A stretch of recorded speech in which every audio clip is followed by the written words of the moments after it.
dapat na conviction. And then dapat ma-relate na to sa atong hearers. Kaya mura man yung kag nag-istorya, trying to convince, di ba? To convince na tama ang imo na tama yun imong ginasulti. So dapat ma-relate sa imong hearers. Mo pala kulang. But understandable because it's your second time since nag-preach ka.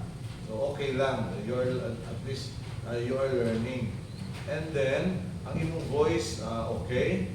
The way you enunciate the words, okay po.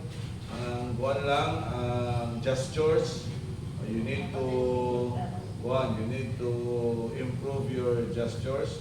You can use your hands, you can move around if it is needed, just to emphasize an idea.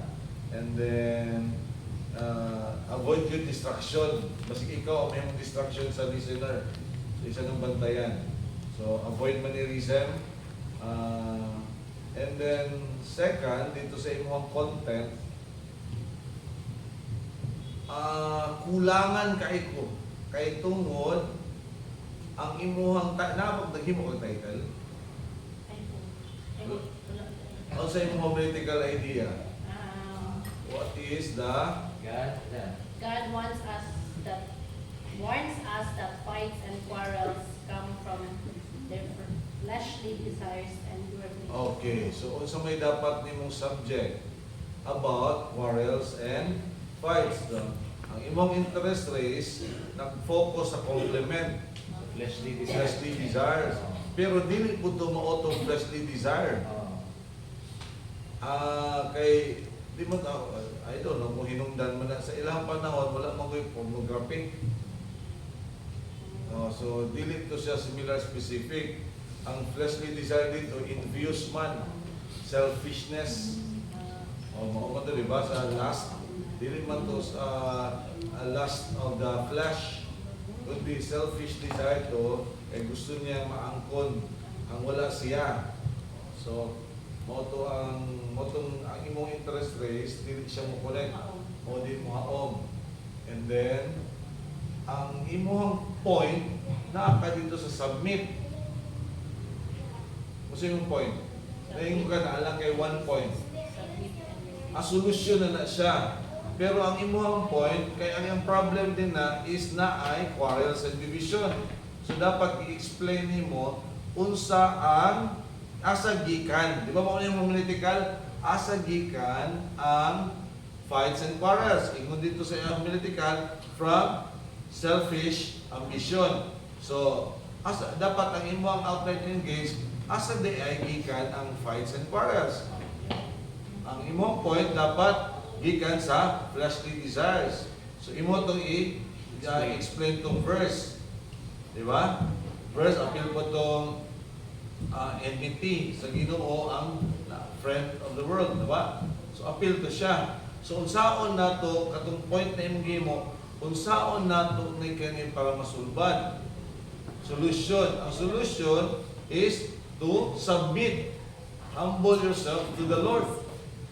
So dapat mo to. So instead na magbakuntag selfish and worldliness, ikinabuhi na to ang pagkalibutan ng kinabuhi, dapat magpaubos ta tubangan sa Ginoo.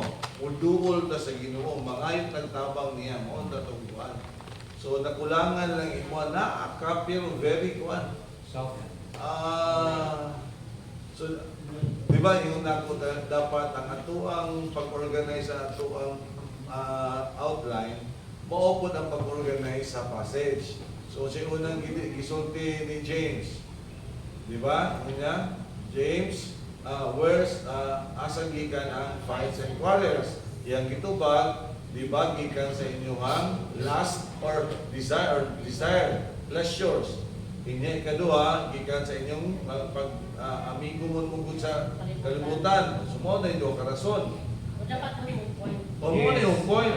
Then ang imong sub-complement in order para makagawas sa aning ng mga sala, para malikayan ang kagubot, ang panag-away, kinahanglan mo submit ta sa Ginoo. Unsaon pag-submit sa Ginoo? Pagpaubos atong kaugalingon o muduol kaniya. Mo to. Mo to yung solusyon. Wala na nilapon sa point mo, Pastor. Ang sub-complement siya, point niya po siya kay solusyon man to siya. Kato yung naghatag og solusyon si James, naghatag po siya reason. Naghatag siya o reason nga nung na-fights and quarrels. Gihatagan po niya yung solusyon. Submit to the Lord. How to submit to the Lord? By humility, by humbling ourselves, and then by drawing near to Him. Nga namang mag-humble because God opposes the proud and Grace to them. give grace to the humble. Mao na siya po pasabot. O di ba mao na ang dagan niya? So, the way niyo mo na-explain, ana po, kung saan niyo paglatag, mao po din mo pag-explain. So, kulang ang imo, nidiritso kag submit. Ganun mo submit man? Wala naman na-explain kung nasa taas. Oo. Hindi, ang imuhang idea yun is quarrels. Ang problema is quarrel and fights. Ang hinungdan, desire, selfish desire, o worldliness. So how to cut this off? By submitting to God. Now, how to submit to God? By humbling yourself and draw near to God. Mo to siya. Medyo taas na yung passage. Oo. Pero anyway, ano na siya? Practice. Practice lang. Pero at least nagsubay na ka. Katong sketch na to, inyong yung isubay. Kulang lang imong body. Kaya didiretso ka sa solusyon. Wala na mo i-explain ang homiletical idea. So ayaw mo kawala sa homiletical. Kung sa bayato iya, ang iyang homiletical is God warns us So, Not to quarrel. fights and quarrels come from warns us that fights and quarrels come from fleshly desire and worldliness. So, mao gina actually ang imong iwali. sa kumita ng point mo pa. Mao to imong point. Mao pud imong subject kadto asagikan ang pwede kayo mong title ato is the root of quarrels and fights. Or the cause or the source of fights and quarrels. Mao to imong title. Di ka to imong i-explain. Ya katong sub-complement, kato ng one, sub-idea na tong Ma-point niya po na ito.